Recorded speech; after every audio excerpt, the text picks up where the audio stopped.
A very good morning to all of you. This is Rinki Singh और आज जो हम चैप्टर पढ़ रहे हैं वो क्लास 9 का चैप्टर 6 है। जिस चैप्टर का नाम है टिश्यू। जैसे कि आप सभी जानते हैं कि मैंने आप सभी को पार्ट 1 में टिश्यू के हमने देखा था कि एनिमल टिश्यू और प्लांट टिश्यू। तो हमने प्लांट टिश्यू का कंप्लीट कर लिया था पूरा कंटेंट कि प्लांट टिश्यू में कौन कौन से टिश्यू होते हैं, फर्दर कौन कौन से डिवीजन होते हैं, उसके काम क्या क्या होते हैं और वो कहाँ कहाँ पाए जाते हैं। तो ये हम पार्ट 1 में कंप्लीट कर चुके थे। अगर आपने नहीं देखी तो डेफिनेटली पहले पार्ट 1 देखिए। और आज जो हम पढ़ने वाले हैं वो एनिमल टिश्यू। एनिमल टिश्यू में हम एक लिविंग ऑर्गेनिजम्स भी आते हैं, ठीक है। तो एनिमल टिश्यू के बारे में यानी कि हम अपने शरीर में कौन कौन से टिश्यू पाए जाते हैं, वो कहाँ कहाँ होते हैं, वो क्या क्या काम करते हैं, इसको पढ़ेंगे, इसको जानेंगे। तो सबसे पहले आपको ये टेबल नज़र आ रही होगी। बहुत ही सिंपल वे में मैंने इस टेबल को बनाकर आपको समझाने की कोशिश करी है। इस टेबल को देखकर बिल्कुल भी कंफ्यूज नहीं होना है, क्योंकि ये सारे ही टिश्यू के सिर्फ नाम हैं। ये सभी क्या है, एक टिश्यू के नाम है। आपको इनको टिश्यू के जब वर्क पता चल जाएंगे तो नाम आपको अपने आप याद हो जाएंगे, ठीक है।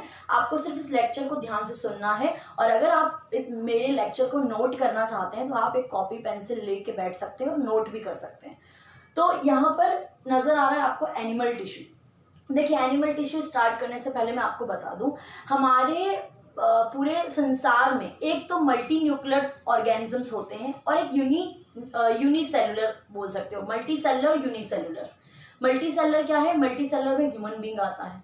यूनिसेलुलर में वो जीव आते हैं जो कि सिर्फ सिंगल सेल होकर अपना पूरा काम करते हैं।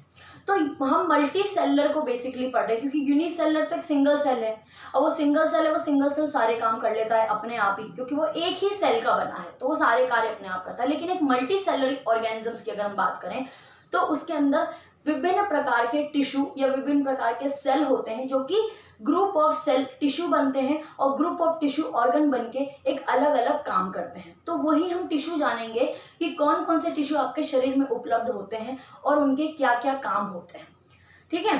तो स्टार्ट करते हैं। यहाँ पर आपको दिख रहा है एनिमल टिश्यू। एनिमल टिश्यू को फर्दर 4 टाइप में डिवाइड किया गया है, ठीक है। सिर्फ आपको सुनना है, ध्यान से सुनेंगे तो डेफिनेटली मेक श्योर कि आपको समझ में आएगा। 4 टाइप में एनिमल टिश्यू को कैसे डिवाइड किया है। एक होता है एपिथेलियल टिश्यू। अभी मैं एक एक को समझाऊंगी आपको ये टिश्यू क्या है और क्या काम करते हैं। 1 is the epithelial tissue, second is the connective tissue, ठीक है, connective tissue, third is muscular tissue and fourth is nervous tissue, ठीक है, नर्व्स टिश्यू। तो ये 4 प्रकार के टिश्यू आपके शरीर में उपलब्ध होते हैं। अब इन सभी के फर्दर डिवीजन और उपलब्ध हैं।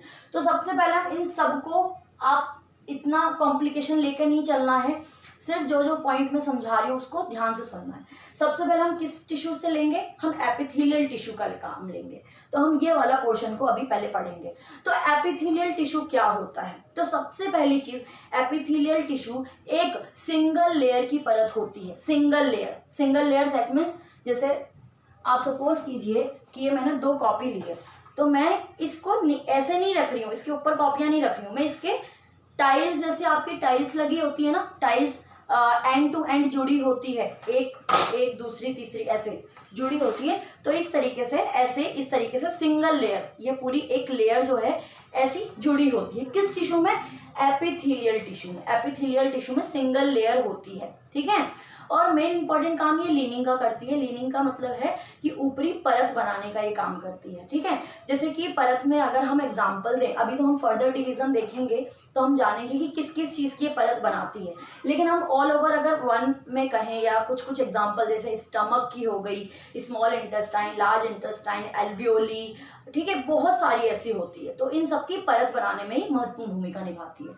चलिए, इसका फर्दर डिवीजन क्या होता है, मतलब ये कौन कौन से एपिथेलियल। देखिए, इसको आप बोलेंगे क्या, बेसिकली इसको आप बोलेंगे, अगर पूरा नाम अगर मैं इसका लूं तो इसको आप बोलेंगे स्क्वैमस एपिथेलियल टिश्यू। इसके आगे आपको एपिथेलियल भी लगाना है, ठीक है।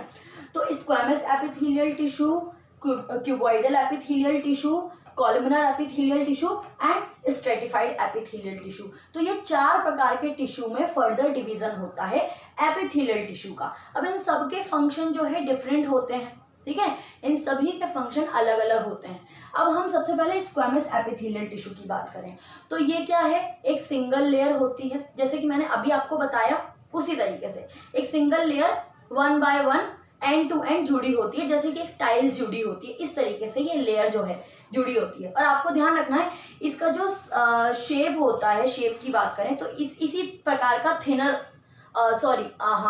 शेप होता है, पतला शेप होता है, ठीक है, पतला शेप होता है, बहुत ही पतले शेप में ये होती है, ठीक है, टाइल्स की तरीके से जुड़ी होती है। ये ईसोफेगस में पाई जाती है, या बोल सकते हो नोज में, जैसे होलो पार्ट जहाँ होता है, कैविटी की लीनिंग बनाने का काम करती है। कैविटी क्या होता है? कैविटी का मतलब होता है होलो पार्ट। होलो मतलब कि जैसे आप गड्ढा वगैरह समझ सकते हो, जहाँ होलो पार्ट, जैसे कि आपके ईसोफेगस में होलो पार्ट होता है, नोज में होलो पार्ट होता है, तो ऐसी जगह पर ये अपनी परत बनाने का काम करती है, ठीक है। ईसोफेगस, नोज, ऐसी जगह पर ये परत बनाती है, लीनिंग बनाती है, ऊपर की परत बनाती है, ठीक है, परत बनाने काम करती है। आई होप ये क्लियर होगा आप सभी को। अब क्यूबॉइडल एपिथेलियम, क्यूबॉइडल एपिथेलियम को क्यूबॉइडल नाम, यानी कि क्यूबॉइडल नाम क्यों दिया गया? क्योंकि इसका स्ट्रक्चर क्यूब लाइक होता है। क्यूब तो आपने देखा है, ठीक है, सॉरी, ये क्यूबॉइडल एपिथेलियम की तरह होती है, कुछ इस तरीके की ये होती है, क्यूब की तरीके का होता है, इसलिए इसको क्यूबॉइडल एपिथेलियम कहा जाता है। तो क्यूबॉइडल एपिथेलियम कहाँ कहाँ प्रेजेंट होती है? जैसे कि किडनी में प्रेजेंट होती है, थायराइड वेसिकल्स में प्रेजेंट होती है, या ग्लैंड्स में प्रेजेंट होती है। अगर हम ग्लैंड्स की बात करते हैं तो ग्लैंड्स में सलाइवरी ग्लैंड्स होता है, तो ऐसी ग्लैंड्स जो होती है, सलाइवरी ग्लैंड हो गया, या आप बोल सकते हो कि स्वेट ग्लैंड हो गया, तो इस तरीके की ग्लैंड्स की लीनिंग यानी कि परत बनाने में ये प्रेजेंट होती है। सिंगल लेयर ही होती है, ध्यान रखना, क्योंकि मैंने at the starting of this topic epithelial की बात करी थी, सिंगल लेयर ही होती है, ठीक है। तो ये आपकी, इसमें हमने 2 टाइप पढ़ लिया, आपका स्क्वैमस एपिथेलियम और ये आपका क्यूबॉइडल एपिथेलियम। क्यूबॉइडल, हाँ एक इंपॉर्टेंट बात, cuboidal epithelium supporting mechanical support भी प्रोवाइड करवाता है, मैकेनिकल सपोर्ट भी देता है। अब हम बात करते हैं कॉलमनर एपिथेलियम की। तो सबसे पहले मैं कॉलमनर एपिथेलियम का एक स्ट्रक्चर को बेस पे अगर लेके चलें तो ये पिलर लाइक स्ट्रक्चर होता है, कुछ ऐसा होता है, ठीक है, पिलर लाइक स्ट्रक्चर होता है इसका, ओके। और ये पाया कहाँ कहाँ जाता है? ये स्टमक में, स्मॉल इंटेस्टाइन में और लार्ज इंटेस्टाइन में, तीनों जगह पे पाया जाता है। स्टमक, आपका खाना जो जाता है स्टमक में, उसके नीचे लार्ज इंटेस्टाइन में और स्मॉल इंटेस्टाइन में, तीनों जगह कॉलमनर एपिथेलियम टिश्यू पाई जाती है और इसका स्ट्रक्चर पिलर लाइक होता है। I hope you understand, pillar like structure होता है। और एक मेन इंपॉर्टेंट बात, इसमें एक फाइबर लाइक स्ट्रक्चर होते हैं जो कि ऑब्जर्प्शन की क्षमता अच्छी करते हैं। जैसे आप सभी को पता है, जब आपका खाना स्मॉल इंटेस्टाइन में या लार्ज इंटेस्टाइन में या स्टमक में जाता है तो वहां से ऑब्जर्प्शन होना शुरू हो जाता है। That means nutrition gain molecules जो है वो पूरे शरीर में पूरे शरीर के सेल में पहुंचना शुरू कर देते हैं। तो वो कैसे होगा? स्टमक के अंदर क्या है? कॉलमनर एपिथेलियम है। कॉलमनर एपिथेलियम के अंदर क्या है? फाइबर लाइक स्ट्रक्चर है जो कि न्यूट्रिशन को या मॉलिक्यूल्स को ऑब्जर्व करने की क्षमता अच्छी रखता है, ठीक है। मैंने आपको बता दिया है, large intestine, small intestine stomach में प्रेजेंट होता है और ये इसके अंदर थ्रेड लाइक स्ट्रक्चर होता है जो कि ऑब्जर्प्शन करने की क्षमता अच्छी रखता है। अब हम बात करते हैं कि स्ट्रेटिफाइड एपिथेलियम टिश्यू की। स्ट्रेटिफाइड एपिथेलियम टिश्यू क्या होता है? देखिए, अगर मैं स्ट्रेटिफाइड एपिथेलियम टिश्यू की बात करूं तो स्ट्रेटिफाइड स्क्वैमस एपिथेलियम इसका पूरा नाम होता है। और इसको स्क्वैमस क्यों जोड़ा गया है? क्योंकि ये स्क्वैमस टिश्यू से ही मिलके बनता है। किससे मिलके बनता है? स्क्वैमस टिश्यू से मिलके बनता है। देखिए, मैंने आपको क्या बताया था स्क्वैमस में, जब हमने स्क्वैमस स्टार्ट किया था, कि वो टाइल्स की तरह होता है। टाइल्स की तरह मतलब 1 एंड टू एंड लगा होता है, एक के बाद दूसरा, दूसरे के बाद तीसरा, ऐसे लगा होता है। बट इसमें ऐसा नहीं होता। इसमें स्क्वैमस एपिथेलियम उलझी हुई होती है, आपस में उलझी हुई होती है। मतलब जैसे कि एक यहाँ है, एक यहाँ है, एक यहाँ है। मैं आपको रफली वे में बना के दिखा रही हूँ, आपको ध्यान रखना है कि मतलब इस तरीके से आपस में बहुत ज़्यादा उलझी होती है, इसलिए इसको स्ट्रेटिफाइड स्क्वैमस एपिथेलियम टिश्यू कहा जाता है। ये यूटेराइन में प्रेजेंट होती है। कहाँ प्रेजेंट होती है? यूटेराइन में, यूटेराइन में प्रेजेंट होती है। I hope it's clear. ज़्यादा कुछ कॉम्प्लिकेशन नहीं है, बहुत छोटे छोटे मेन पॉइंट आपको याद रखने हैं, ठीक है। अब हम किस पे, ये वाला टॉपिक हमारा कंप्लीट हो चुका है। मैं उम्मीद करती हूँ कि आपको क्लियर होगा। कनेक्टिव टिश्यू, कनेक्टिव टिश्यू का मेन वर्क सपोर्टिंग प्रोवाइड करना होता है। ध्यान रखना, क्या प्रोवाइड करवाता है? ये सपोर्ट प्रोवाइड करवाता है। अब इनके फर्दर डिवीजन क्या होते हैं? एरियोलर टिश्यू ध्यान रखना है, मैं फर्दर डिवीजन समझा रही हूँ आपको। Areolar tissue, adipose tissue, skeleton tissue. जब हम स्केलेटन टिश्यू की ओर आते हैं तो स्केलेटन टिश्यू का जो डिवीजन है, सॉरी ये वाला इसमें इंक्लूड नहीं है, ठीक है, जो आपका इसका डिवीजन है वो 4 तरीके का है, मतलब ये 4 चीजें इसमें फर्दर डिवीजन होती है। कौन कौन सी? Cartilage, bone, ligament, tendon. अब मैं एक एक करके इसको समझाऊंगी क्या होता है। वैसे मैं उम्मीद करती हूँ कि आपकी 5th 6th क्लास से ही ये सारी चीजें समझाई जाती है तो आपको क्लियर होगा, फिर भी हम इसको कंप्लीट करेंगे। तो स्केलेटन पे जब हम पहुंचेंगे तो हमने फर्दर डिवीजन 4 और देखने हैं। उसके बाद हम देखेंगे फ्लूइड, ठीक है। तो ये सारे किसके अंदर आते हैं? ये आप पे आते हैं कनेक्टिव टिश्यू में।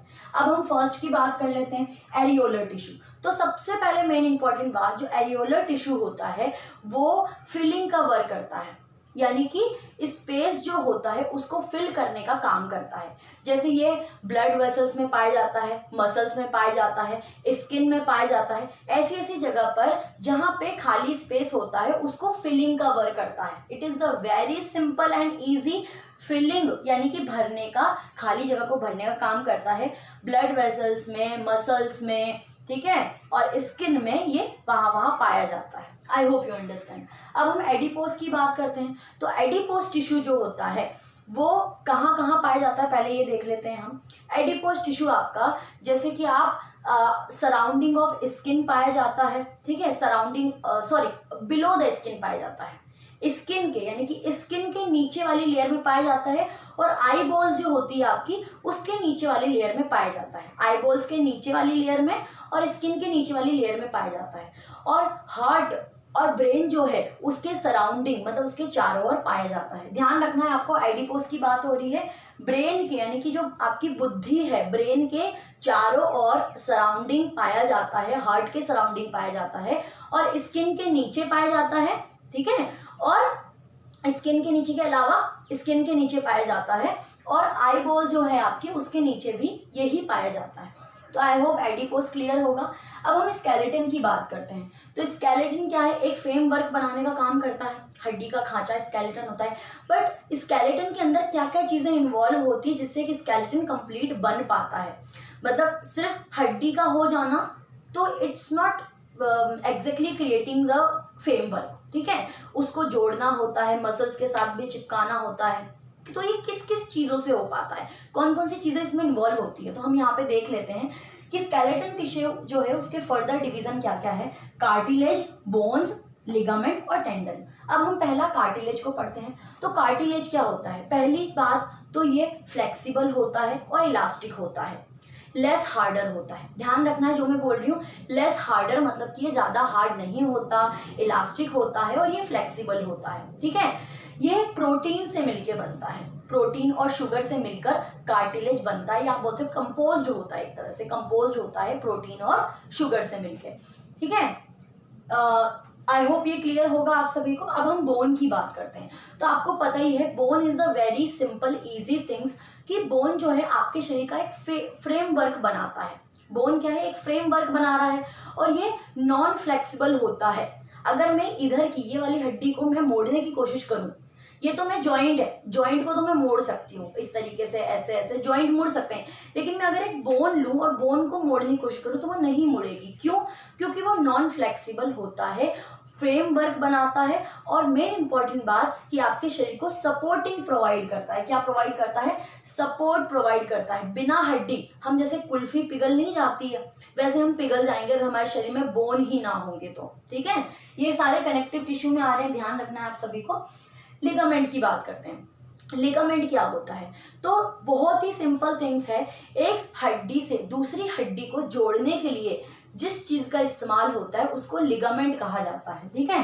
जैसे कि ये मैं यहाँ पर एक स्ट्रक्चर ड्रॉ कर देती हूँ एक हड्डी का। जैसे कि आपने देखा होगा डॉग वगैरह हड्डी खाते हैं तो उसका स्ट्रक्चर भी आप, ये हड्डी है, मुझे दूसरी हड्डी इसको जोड़नी है, तो यहाँ पे मुझे जोड़नी है, तो मैं कुछ ऐसा, तो हड्डी से हड्डी यानी कि जो जॉइंट होती है आपकी, वहां पर ये लिगामेंट मौजूद होता है। इसी वजह से आपकी बोन टू बोन जुड़ पाती है। लिगामेंट क्या काम करता है? हड्डी से हड्डी को जोड़ने का काम करता है, बोन टू बोन जोड़ता है। Okay, I hope it's clear. अब हम टेंडन की बात करते हैं। तो ये भी कुछ इसी प्रकार का काम करता है, सेम एज आप बोल सकते हो, ऐसे ही काम करता है, ये भी जोड़ने का ही काम करता है, लेकिन ये हड्डी से हड्डी को नहीं जोड़ता है, ये मसल्स टू बोन जोड़ता है। क्या जोड़ता है ये?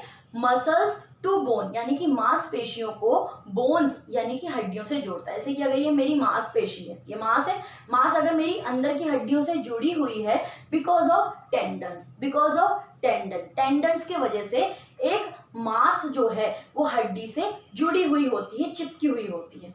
तो हमने स्केलेटन को कंप्लीट कर लिया, स्केलेटन के फर्दर डिवीजन देख लिए।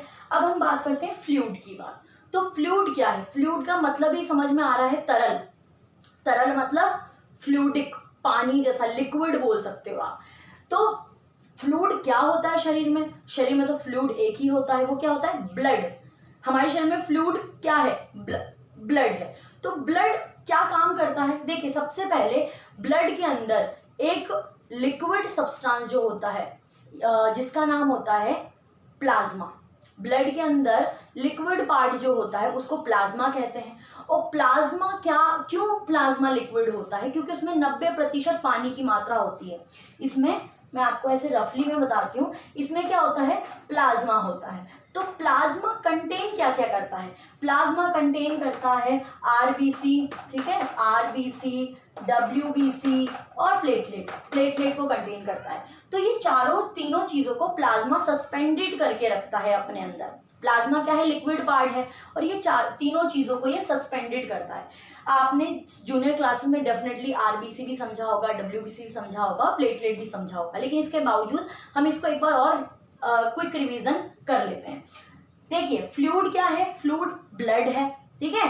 ब्लड के अंदर क्या है? प्लाज्मा है। अब प्लाज्मा किन किन चीजों को सस्पेंड करता है, सस्पेंडेड रखता है? आरबीसी यानी कि रेड ब्लड सेल्स, डब्ल्यूबीसी यानी कि व्हाइट ब्लड सेल्स, प्लेटलेट्स, ठीक है। अब मैं एक एक का बता देती हूँ आपको काम क्या होता है। अब हम सबसे पहले आरबीसी की बात करें तो आरबीसी का फुल फॉर्म होता है रेड ब्लड सेल। अब रेड ब्लड सेल्स के अंदर क्या चीज होती है? रेड ब्लड सेल्स में हीमोग्लोबिन की मात्रा होती है, हीमोग्लोबिन होता है।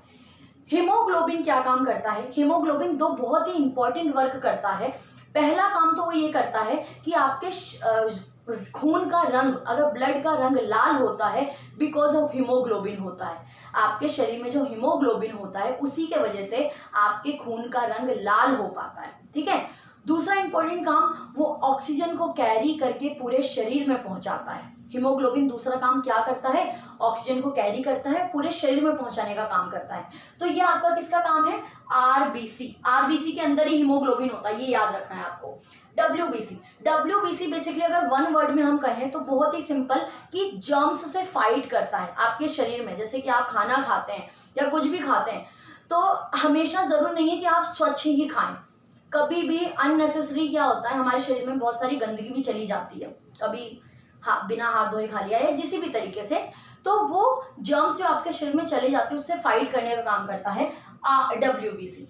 प्लेटलेट क्या काम करता है? खून का धक्का बनाता है। बेसिकली ध्यान ये रखना है, खून का धक्का का मतलब क्या है, या खून का जमाव भी बोल सकते हो। जैसे कि सपोज कीजिए आपको कभी चोट लगी, स्क्रैचेस आ गए, चोट लगी, तो आप देखते हो कि सर्टेन ऑफ पीरियड तक खून निकलता है, उसके बाद अपने आप खून जो है वो रुक जाता है। अब ये खून अपने आप क्यों रुकता है, ऐसा क्या होता है? Because of platelets. प्लेटलेट के वजह से खून अपने आप रुक जाता है, क्योंकि प्लेटलेट्स खून का थक्का लगाने का काम करता है। अगर शरीर में प्लेटलेट की मात्रा नहीं होगी तो खून बहते जाएगा, निकलते जाएगा, और वो तब तक निकलेगा जब तक आपकी मृत्यु यानी कि आपकी डेथ नहीं हो जाती, ठीक है। तो प्लेटलेट आपके शरीर में खून का जमाव बनाता है, ब्लड क्लॉट करने का काम करता है, ठीक है। मुझे उम्मीद है कि आप सबको क्लियर होगा, ठीक है। ये आई होप आप सबको ये पोर्शन जो है वो कंप्लीट होगा। अब हम मेन क्या बात करेंगे? देखिए, हमने क्या कर दिया, फ्लूइड तो कंप्लीट कर लिया अपना, फ्लूइड क्लियर है। अब हम बात करेंगे मस्कुलर टिश्यू की। तो मस्कुलर टिश्यू क्या होता है? तो सबसे पहले आपको याद ही रखना है कि आपका शरीर अगर मूवमेंट कर पा रहा है बिकॉज ऑफ मस्कुलर टिश्यू शरीर की मूवमेंट में एक महत्वपूर्ण भूमिका निभाता है। मस्कुलर टिश्यू शरीर की मूवमेंट में एक महत्वपूर्ण भूमिका निभाता है, और इसके अंदर वो कैपेबिलिटी होती है कि वो कॉन्ट्रैक्शन और रिलैक्सेशन कर सके। कॉन्ट्रैक्शन रिलैक्सेशन क्या होता है? जैसे आप स्पंज लें, स्पंज वगैरह अगर लें तो वो ऐसे, अगर आप, या स्माइली बॉल भी आती है, स्माइली बॉल देखी होगी आप सभी ने, बहुत बाउंसी सी होती है। तो अगर आप उसको ऐसे करते हैं, उसको बिल्कुल ऐसे दबा देते हैं, वो क्या होता है? कॉन्ट्रैक्शन, और उसको छोड़ देते हैं, उसको बोलते हैं रिलैक्सेशन। ठीक है। तो यही आपके मसल्स जो होते हैं उसमें ये कैपेबिलिटी होती है, वो कॉन्ट्रैक्शन भी करते हैं और रिलैक्सेशन भी करते हैं।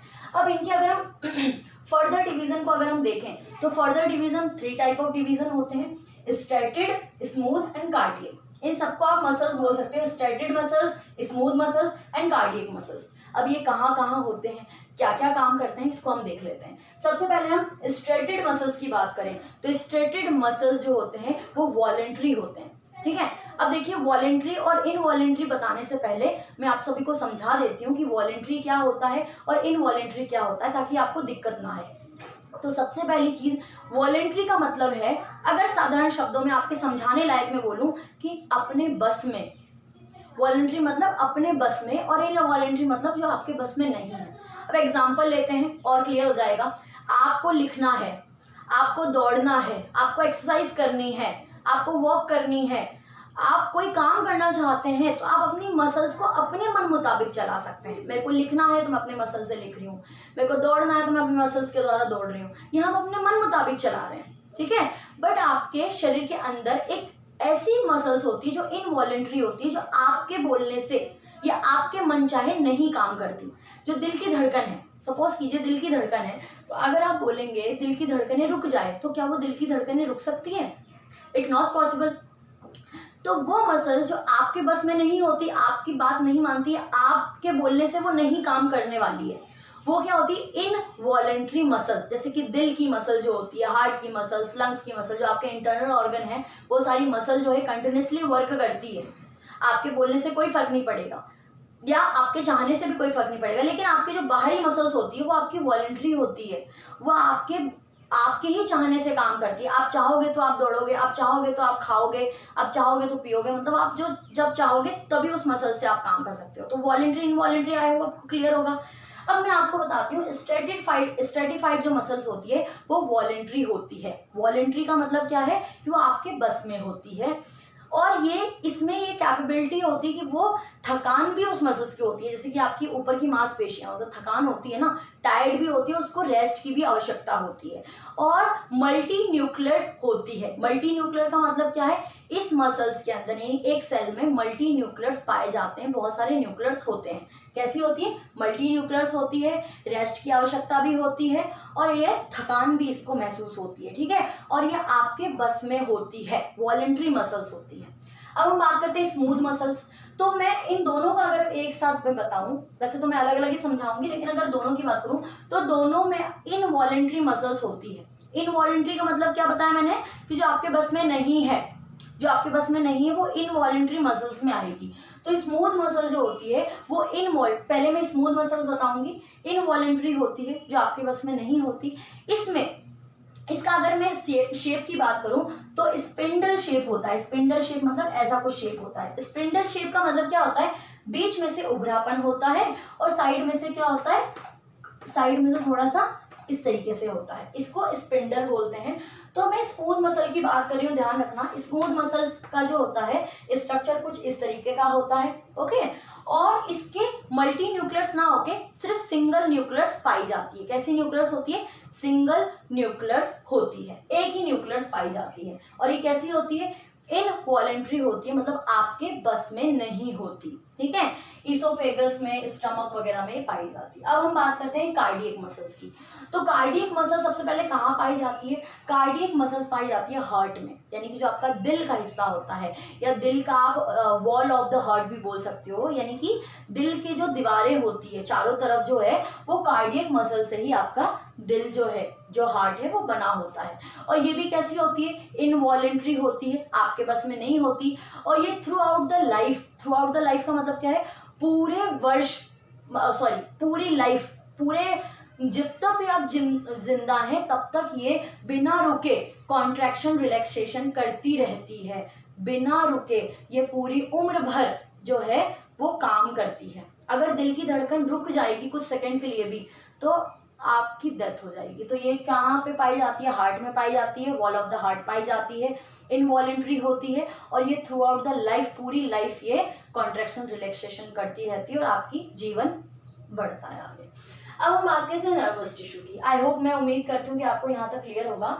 नर्वस टिश्यू की हम बात करें तो नर्वस टिश्यू को सबसे पहले मैं समझाऊं तो ये बहुत ही जल्दी, बहुत ही क्विकली वे में इंफॉर्मेशन को ट्रांसफर करने का काम करता है। इंफॉर्मेशन को ट्रांसफर करने का काम करता है, बहुत ही क्विक ट्रांसफर करता है। जैसे कि सपोज कीजिए कि मैंने कुछ गर्म चीज को छू लिया, तो मैं क्या करूंगी, मैं अपने आप से बात नहीं करूंगी कि नहीं मुझे अब हटा लेना चाहिए, ऐसा कुछ नहीं है। मैं अपने आप ही अपने हाथ को जल्दी से पीछे ले लूंगी।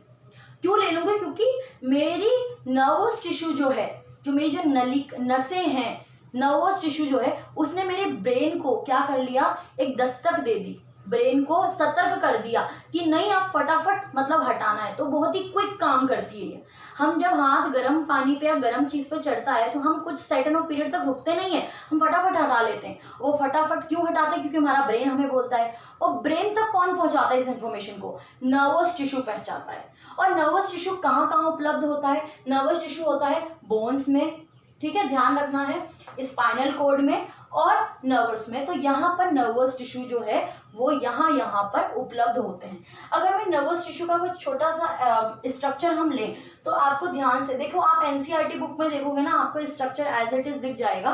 फिर भी आप एक बार देखिए कि ये वाली जो शाखाएं नजर आ रही है, ब्रांचेस जो नजर आ रही है, वो क्या है? टेंड्रिल कहा जाता है इसको। क्या बोलते हैं? टेंड्रिल कहते हैं। ये जो शाखाएं दिख रही है आपको, आई होप आपको दिख रहा होगा, दैट्स कॉल्ड टेंड्रिल। और इसके बाद में ये जो आपका ये जॉइंट्स नजर आ रही है इस चीज की, ये जो आपकी लेयर जा रही है स्ट्रेट लाइन, इसकी जो जॉइंट्स में यहाँ पे जो जुड़ाव मौजूद है, इसको एक्सॉन कहा जाता है। क्या कहा जाता है? एक्सॉन कहते हैं, दैट्स कॉल्ड एक्सॉन, ठीक है। उसके बाद ये जो पीछे का हिस्सा है उसको क्या कहते हैं? नर्व्स एंडिंग कहते हैं। इसके 3 फर्दर डिवीजन होते हैं, एक होता है अपर, मिडल और एंड। ये 3 डिवीजन इसके होते हैं। तो इसी को नर्वस टिश्यू कहा जाता है। और इसका सबसे इंपॉर्टेंट काम ट्रांसपोर्टेशन ऑफ इंफॉर्मेशन होता है, ट्रांसपोर्ट करता है इंफॉर्मेशन को, और बहुत ही क्विक ट्रांसपोर्ट करता है। इस तरीके से आपका क्लास 9 का चैप्टर 6, जिस चैप्टर का नाम है टिश्यू, वो कंप्लीट होता है। मैं आप सभी से उम्मीद करती हूँ कि आप सभी को ये चैप्टर पसंद आया होगा। अगर आप सबको ये चैप्टर पसंद आया है और समझ में आया है तो प्लीज़ लाइक, सब्सक्राइब और शेयर ज़रूर करें।